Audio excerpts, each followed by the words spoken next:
So friends, let's see today's lovely tomato omelette recipe, which is completely veg. So now I've taken a bowl. To the bowl I'm going to add 1 cup of chickpea flour or besan and 1/4 cup of rice flour. Now I'm going to add salt to taste and mix the 3 dry ingredients really well together. Next I'm going to be adding about 2 tablespoons of dahi. I will leave a link to how I make the dahi at home. You can also use ready-made dahi. Now I'm going to add about 1/4 cup of water and just whisk it all well together. Now I'm going to add about 2 more tablespoons and again whisk it. So we want a thick batter. We don't want a very runny dosa kind of batter, but we want a thick pancake kind of batter or ghavan kind of batter. Now next I'm going to add 1 teaspoon of cumin seeds or jeera from my spice box. Next I'm going to add half a teaspoon of ajwain or ova,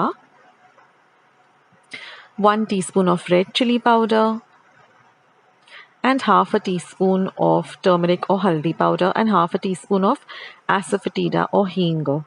Now whisk all of this really well together. Again I'm going to add about just a 1/4 cup of water and again mix all the ingredients into the batter. Again I'm going to add about 2 tablespoons of water. Basically I'm looking for a thick pancake batter consistency. Now I'm going to add half a teaspoon of baking soda and about 1 tablespoon of oil and mix all of this really nicely together. Now keep your pan heating up if you're using an iron thick pan. And now I'm going to add 1 green chili that I've cut fine, 1 small onion that I've chopped fine. And since this is a tomato omelette, so I'm going to add 2 medium-sized tomatoes which I've chopped fine. I'm going to add also a 1/4 cup of fresh coriander that I've chopped and now mix everything well. Now if you're using a non-stick pan, you can heat it up just about 2 minutes before you start. But if you're using a heavy iron pan like the one I'm using, my dosa pan basically, I'm going to add about 2 tablespoons of the batter and I'm going to spread it out, not very thin, not very thick, just like a pancake or a ghavan.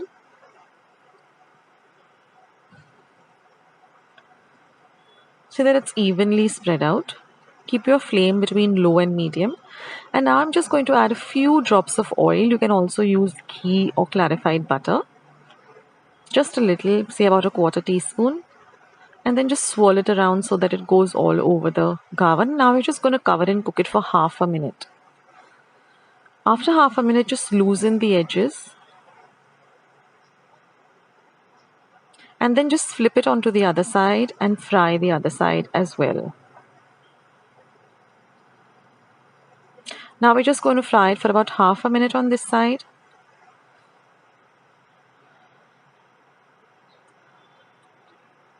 And then I'm just going to pour a few drops of ghee and then flip it over. That's completely optional. And now just transfer it to a serving plate. And in this way you can make, all the tomato omelettes. Or you can even store it in a refrigerator for a day or 2. So with this batter, you get about 10 medium-sized tomato omelettes.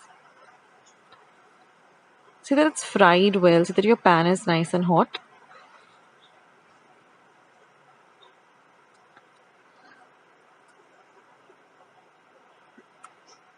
And cover and cook it just for about half a minute. And you see that the edges become golden brown in color. That's the time you loosen it, flip it over. Just fry it for a little while on the other side too. So it will look like this on the top of the ghavan or the tomato omelette rather. And this is the other side.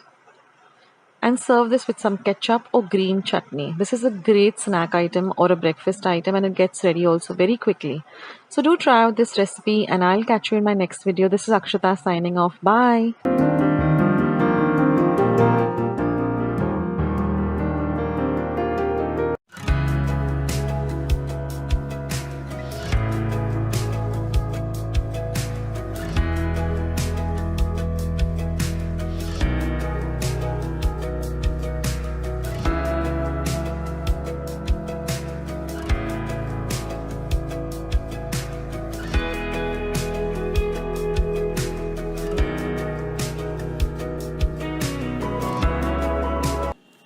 Let me take you through the ingredients. This is 1 cup of chickpea flour or besan. This is 2 tablespoons of fine rava or semolina. This is 1 tablespoon of ginger and green chili paste. This is 1 teaspoon of lemon juice, some salt to taste, half a teaspoon of haldi powder, 1 tablespoon of sugar, 1 Eno packet, then some water. This is for the fortni or the tadka. I've taken 2 light green chilies, a few curry leaves, a little bit of coriander for garnish. Here I have half a teaspoon of mustard seeds, half a teaspoon of hing or asafoetida, and again 1 tablespoon of sugar. I have my steamer ready. I put some water inside the steamer and started to boil the water, and I've kept this kind of plate on top of it. And here I have just greased this pan with a little bit of oil, or brushed it with a little bit of oil. So let's start making this dhokla. So first I'm going to mix all the dry ingredients, that is the besan, the rava, the salt to taste, the sugar, the haldi or turmeric powder, and I'm going to mix everything well together. Now for the green chili paste, I've taken about 1 green chili and half an inch of ginger. Now I've added about 1 cup of water, and I've made this into a thin batter. Not a very runny batter, not a very thick batter. Just 1 cup of water for 1 cup of besan. Now I'm adding 2 tablespoons of oil. And again I'm going to mix everything well together. I'm going to add the lemon juice. Now I'm going to add my green chili and ginger paste. Mix that in well.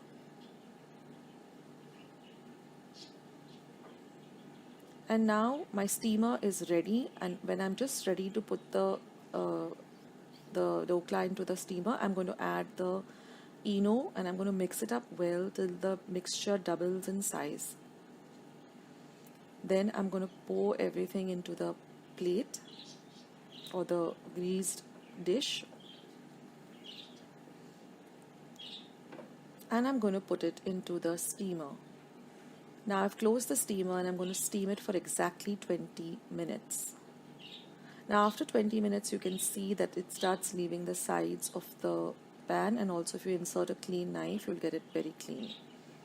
So now we're going to transfer this dhokla onto a plate.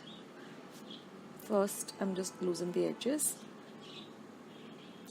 and then I'm just going to cut them into square size pieces.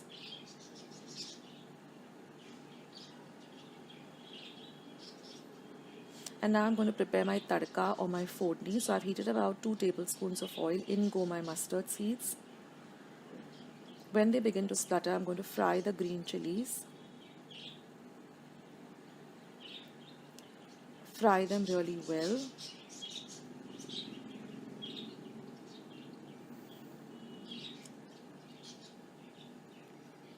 Once that is done, we're going to add in the hing or asafoetida, the curry leaves.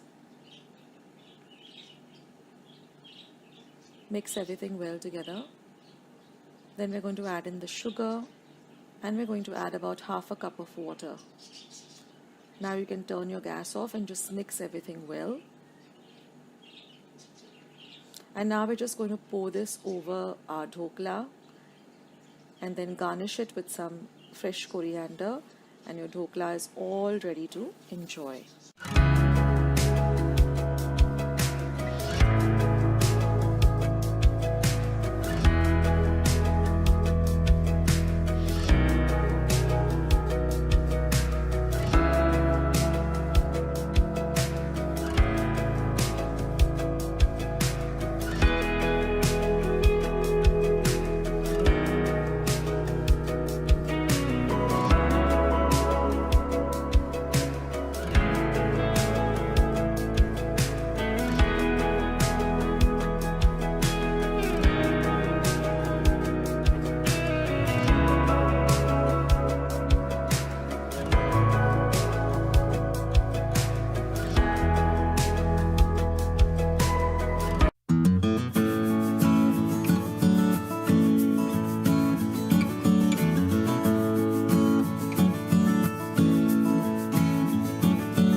Welcome to my channel, and today I'm going to be showing you all how to make a very simple veg grilled sandwich with very few ingredients, stuff that we always have in our kitchen. So let's head on to my kitchen and start with today's veg grilled cheese sandwich. So friends, let's see how to make this green chutney for the sandwiches.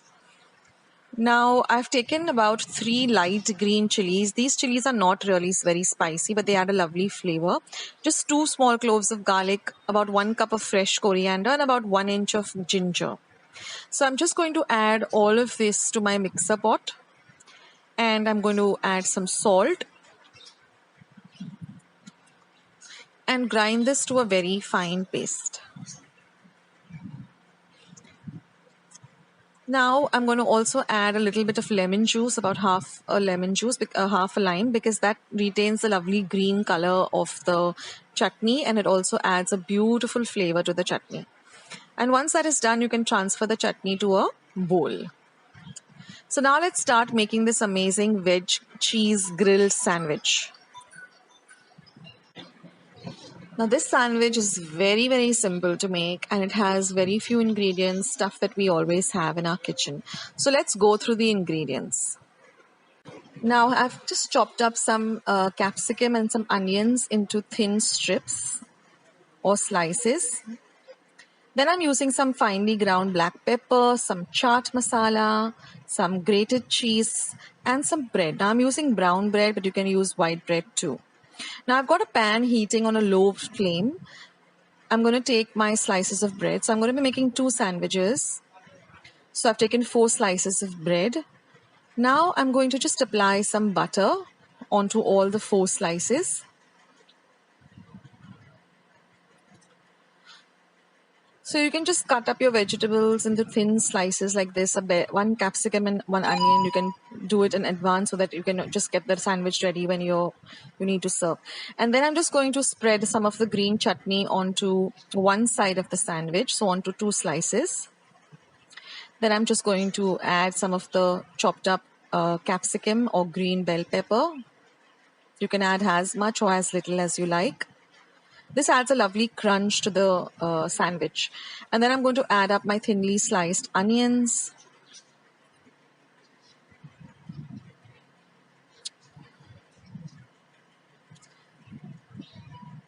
Next, I'm just going to sprinkle some black pepper powder. Now, this is homemade pepper powder. All you need to do is just roast the peppercorns. Once they come to room temperature, just grind them to a fine powder.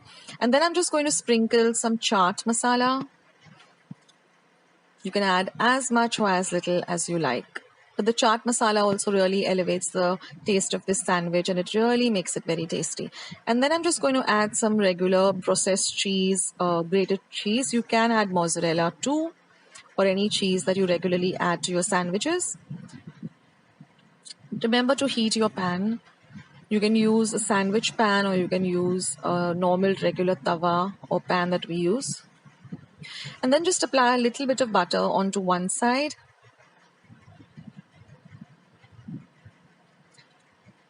And then place the sandwiches onto the pan.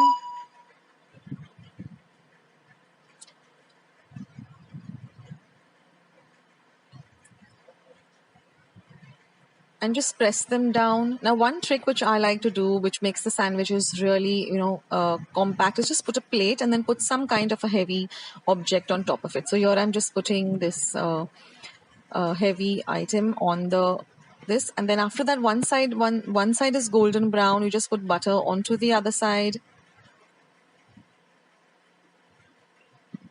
I just have this brass mortar, so I'm just going to put that because it's nice and heavy and it presses down the sandwich and makes it really compact and seals it up, just like you would get on any street cart or a sandwich stall. And do that to the other side too, and then just get the sandwich nice and golden brown on both sides.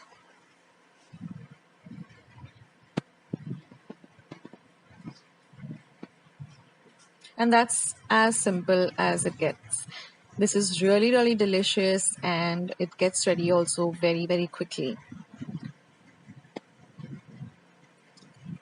So you can make it a very dark brown color, or you can just keep it as a nice golden brown color like this.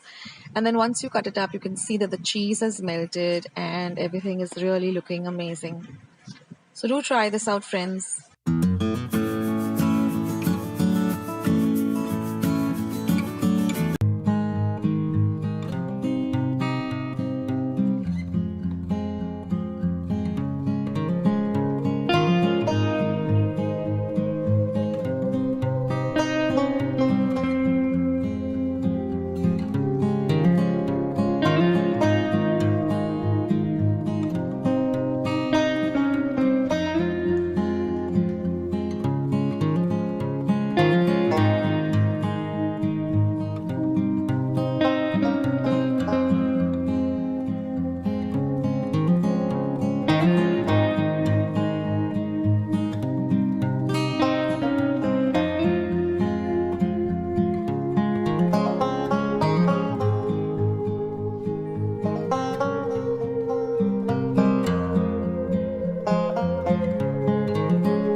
So friends, let's see today's super simple yet delicious whole wheat potato tacos.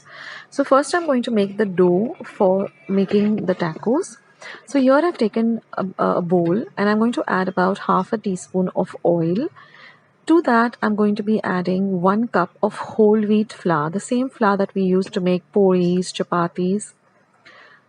Now I'm going to mix the flour and the oil well together. Now you could add a pinch of salt, but I don't add salt to my dough. So now I'm going to just mix the salt and the flour together, and I'm going to add a little water at a time, and I'm going to mix this and get a nice firm dough, just like you would with normal puris or chapatis. So you can use your chapati dough also for this. So knead it really well, and then just set it aside for about 10 minutes. Now I've taken a pan to which I've added about 1 teaspoon of olive oil, and I'm going to add about 5 to 6 red chilies. Now you could use Kashmiri red chilies too, but these are the Guntur chilies, which are Andhra chilies. They have a lovely flavor, so if you can get your hands on them, nothing like it. Otherwise you can use normal red chilies. Now once they're fried, just take them out and let them cool. In the meantime, I'm just going to take 2 medium-sized onions and I'm just going to peel them. And then I'm just going to slice them really thin. I'll show you how. So just keep them like this and cut them lengthwise into very thin slices. And once you've cut them up, just separate them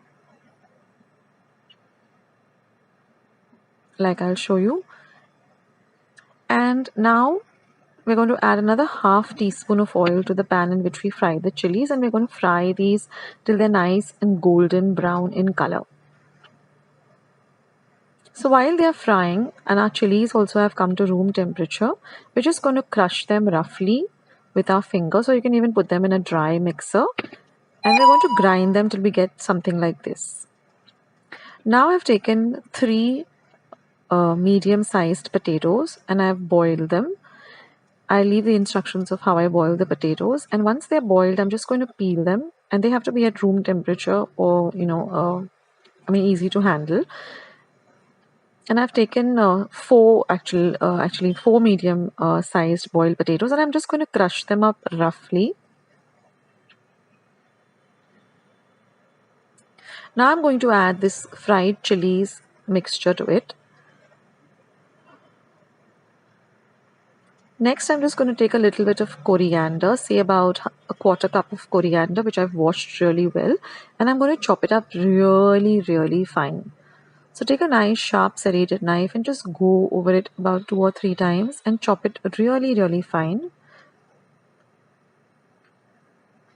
And now we're going to add this to our potatoes. Next, I'm going to add some salt to taste. And I'm now going to add the onions. You can see that they're nicely fried, so add the onions.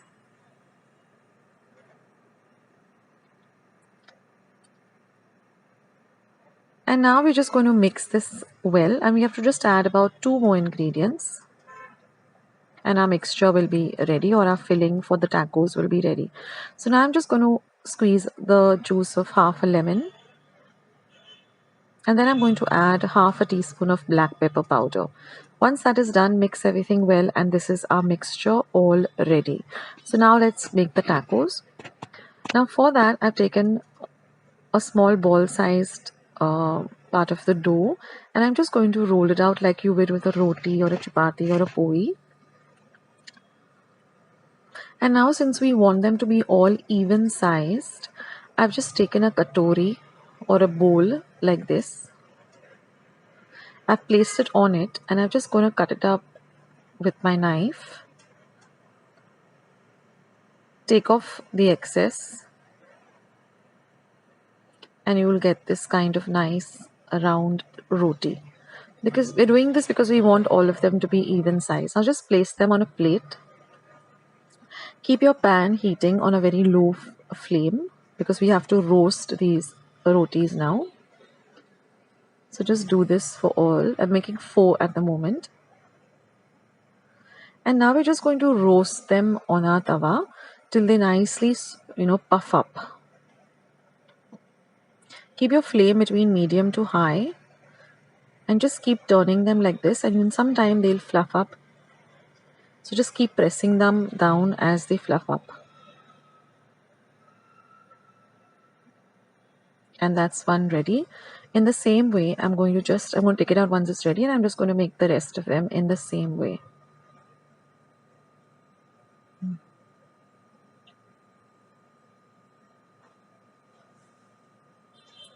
So once they start puffing up, you're just going to press them down.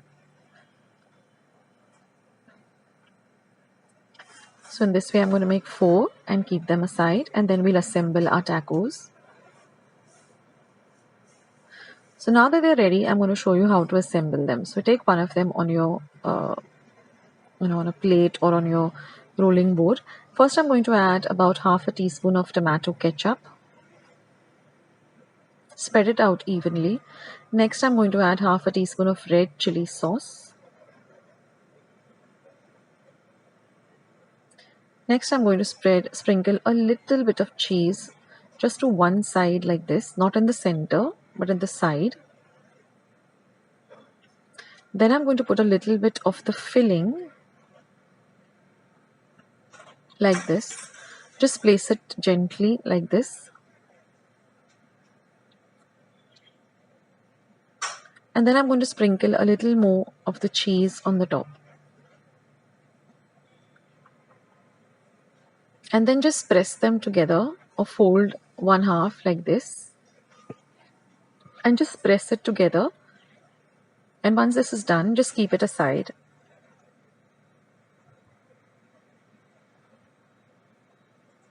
So in the similar manner, I'm going to make all 4 of them and keep them ready.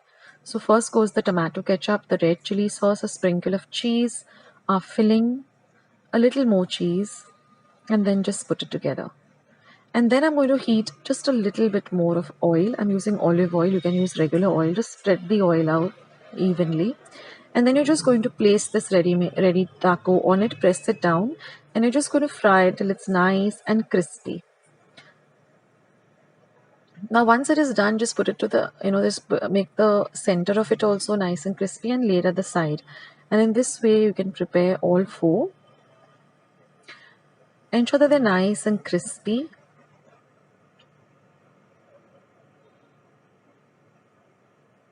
This is such an amazing anytime snack or light meal. So you can even prepare this and keep them in your refrigerator. And when you're ready to serve, all you have to do is just fry them on your tawa with a little bit of oil till they're nice and crispy. And your lovely whole wheat potato tacos are all ready. All you have to do is just serve them. You can serve it with some ketchup or some red chili sauce, or just have it all by itself. It's super, super delicious. So I hope you do try out this recipe. I'll catch you in my next video. This is Akshata signing off. Take care, guys. Bye.